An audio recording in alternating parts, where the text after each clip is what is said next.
Hi, it's me. I'm in the shed. I got the fire going. It's not actually that cold. It's actually 18.1 degrees in the shed. Um, I came up for sunset because I have to turn the system off at night because it's just. Hang on, I'm just trying to open the doors to my polytunnel. I've got these sliding doors. I don't know what's going on. Why are we not opening? There we go. So yeah, look at the scruffiness of myself. I thought I'd bring you in. Um, oh, hang on, just bear with me in a minute. I'm just showing you the polytunnel like that. Now, just straighten myself out. I just dropped some. I dropped a candle and it flicked back right on my face. It burnt me a bit, so I just had to wipe my face with pond water. Wasn't the best. I'm going to quickly show you this rather than looking at my ugly mug. Um, I've planted things, as you know, but because I had mesh pots and I've got lots of these clay pebbles, and I had so much of the rock wool, I've put the rock wool into the gaps and I put the clay pebbles in the mesh pot so that I've got more pot space. And then I've tried growing things in that, and it's just a trial run to see how things grow in different sort of medias and that floating. The system's off, as I say. I only turned it off just about an hour. Oh God, excuse me, that was really loud. Sorry about that. I was burp. I just had Sour Patch Kids. That sounds wrong, doesn't it? They're like sour, fizzy sweets. They're quite nice. I like them, but they just make me burp. Clearly, there is kohlrabi. They don't look like they're doing very well just in water, so I might do something else with them. I'll bring you back that way. Look at that, arm's length selfie stick. Oh yeah, and I was going to show you this. This is my pond, my indoor pond. The stuff over there is water lettuce, it's called, and it grows in my fish tank. And I brought it in here to grow it in the pond, but it's a bit cold still, and that's what the you can see it's gone a bit white around the edges of it, and it's because it's kind of melting.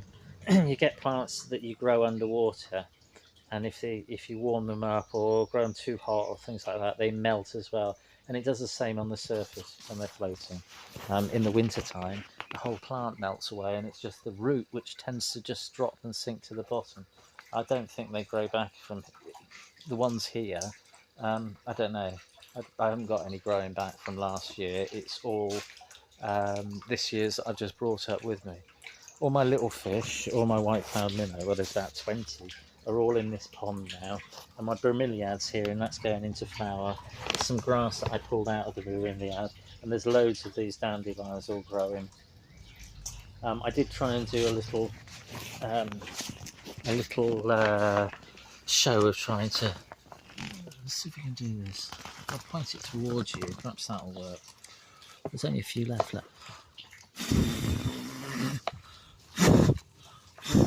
You didn't see any of that, just bounced about, but there we are. I just thought I'd bring you along for a quick look. I made a bit of a wish there, as you do. There's one floating about still there. Whoa, it's like it's chasing the. You can see that. Chasing the camera. I think it's caught on a cobweb actually, but that looked quite cool, didn't it?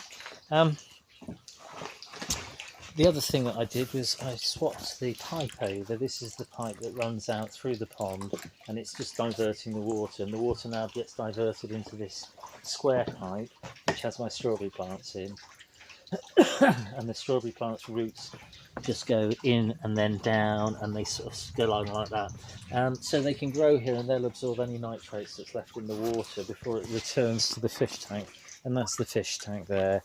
And it's got the 10 goldfish, and there's a gold white-cloud minnow that I really can't catch. It just annoys the crap out of me because it's so evasive. You just try and put a net in there and try and catch it, and you can't. I thought I'd bring you for a very quick worm bin update.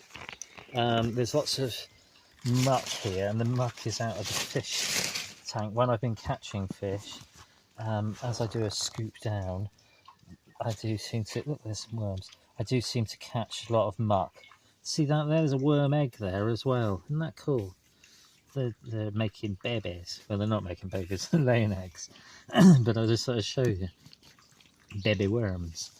I'm just gonna. Oh God, look in there, lad. There's loads of newspaper and stuff, and it's all rotting down on the vegetable matter. And it's just rotting down, and the worms are doing their job. They're doing a brilliant job, and they're munching their way through all the vegetable scraps and all that sort of thing. And they're just breaking. Oh, there we go. And they're just breaking it all down. This is old avocado there, and there's some pineapple tops. I was going to try and grow that, but I think they must have kept the pineapples outside or something, because oh, look at the size of that one, juicy. Because the pineapple didn't grow, it just turned into, well, there. There's lots of worms. Look at that one coming out. Can you see that? Not too sure which end. There we are. But they're all over the place, and they're laying eggs, which is great as well. And they're eating.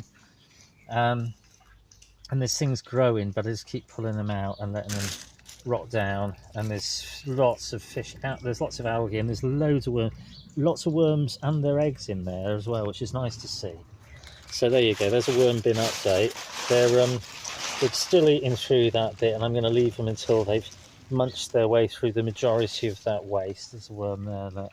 Once they finish through that bit, I'll move them back, and I'll do the next section over, and they can eat their way through the next bit, and I'll bring you along. Sorry, I'll bring you along to have a look at our worm castings, which is the final product, which is what you're going for, which is what you're trying to get the worms to do, to produce.